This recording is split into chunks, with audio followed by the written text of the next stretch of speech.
தங்களுக்கு முன்பதாக ஓதி காண்பிக்கப்பட்ட திருமறை வசனம், அலம் யஅனி லில்லதீன ஆமனூ அன் தக்ஷஅ குலூபுஹும் லிذிக்ரில்லாஹ். மோமின்களே, அல்லாஹ்வை கொண்டு ஈமான் கொண்டவர்களே, அவர்களுடைய உள்ளங்கள் அல்லாஹ்வுடைய திக்ரின் காரணமாக,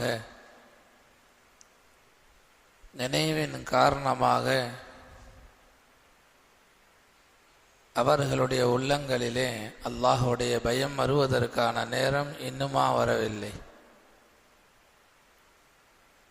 என்பதாக நம் போன்ற மோமின்களை பார்த்து அல்லாஹு ஜல்ல ஷானஹு தஆலா கேட்கிறார். அலம் யஅனி லில்லதீன ஆமனூ அன் தக்ஷஅ குலூபுஹும் லிذிக்ரில்லாஹ். மோமின்களுக்கு அல்லாஹ்வுடைய நினைவின் காரணமாக அல்லாஹ்வுடைய பயம்